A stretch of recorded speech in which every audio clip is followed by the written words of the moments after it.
50 வருஷத்துக்கு முன்னாடி இந்த கைமுறுக்கு எப்படி பண்ணுவாங்களோ அந்த மெத்தடில் தான் நான் இது பண்ணியிருக்கிறேன். இதெல்லாம் இந்த பாட்டிங்கக்கிட்ட நீங்கள் சொன்னீங்கன்னா அவங்கெல்லாம் கரெக்டாக இதை சொல்லுவாங்க, இது எப்படி பண்ணணும்னு அப்படின்னு சொல்லுவாங்க.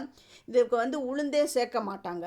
உளுந்து சேர்க்காம இந்த செய்கிறது இந்த கைமுறுக்கு. அது எப்படிங்கிறத என்னுடைய சேது சித்ரா கிச்சனில் போய் பார்த்தீங்கன்னா உங்களுக்கு இந்த ஃபுல் ரெசிபி உங்களுக்கு தெரிய வரும்.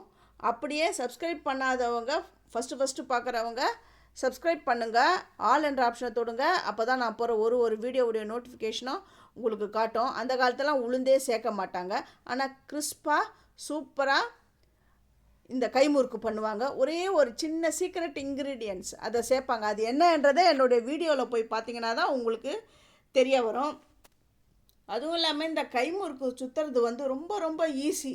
அது வந்து 2 தடவை சுற்றி பார்த்துட்டு பார்த்திங்கனாலுமே அந்த ப்ராக்டிஸ் வந்துடும். இதோடைய மாவு பிசைகிற பதம் எப்படி இருக்கணும் அப்படிங்கிறதையும் நான் சொல்லியிருக்கிறேன்.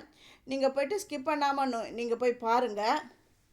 ஈவினிங் ஸ்நாக்ஸ்க்காக இந்த கைமுறுக்கை நீங்கள் உங்கள் வீட்டில் ட்ரை பண்ணுங்கள்.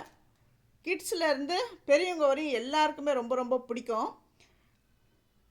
ரொம்ப சூப்பரான கைமுறுக்கு நான் செஞ்சுருக்கேன். அதுவும் இல்லாமல் இந்த முறுக்கு வந்து நம்ம சுற்றும் பொழுது கொஞ்சம் மாவு வந்து கம்மியாகிடுதுன்னா எப்படி சேர்க்கணும் அப்படிங்கிறதையும் நான் இதை சொல்லியிருக்கேன். இதுலேயே வந்து 5 சுற்று 9 சுற்று அப்படின்னு இருக்குது. எப்போவுமே ஒத்தப்படையில் தான் சுற்றுவாங்க. அதுதான் சீர்முறுக்கு வந்து அந்த ஒத்தப்படையில் தான் சுற்றி அப்படி எடுப்பாங்க. எவ்வளோ பெருசாக சுற்றிருக்கேன் பாருங்கள். அதுவும் இல்லாமல் இதை வந்து அந்த தட்டு, இந்த சீர்முறுக்கெலாம் பண்ணணுன்னா முறுக்கு தட்டு இருக்கும்.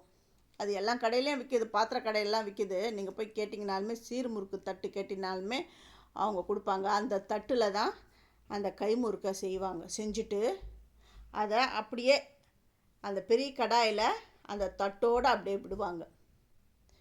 முறுக்கெல்லாம் சுற்றிட்டு ஒரு 10 நிமிஷம் அப்படியே விட்டுடணும். விட்டுட்டு இந்த பாருங்கள், இந்த மாதிரி எடுத்து போட்டு பொரிக்கணும். ஒன்று ஒன்றா போட்டு பொரிக்கலாம் மாட்டாங்க.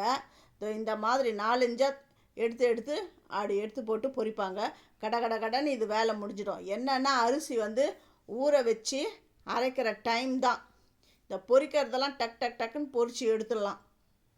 நல்லா கிறிஸ்பியான கைமுறுக்கு ரெடி ஆகிடுது. இந்த சலசலப்பெலாம் அடங்கின உடனே இந்த மாதிரி எடுத்துடணும். எடுத்துட்டு நான் இதே மாதிரி அடுத்த பேட்சும் போட்டு நான் முறுக்கு பண்ண போகிறேன். இந்த வீடியோவை ஸ்கிப் பண்ணாமல் நீங்கள் போய் என்னுடைய சேது சித்ரா கிச்சனில் போய் பாருங்கள். தேங்க்யூ.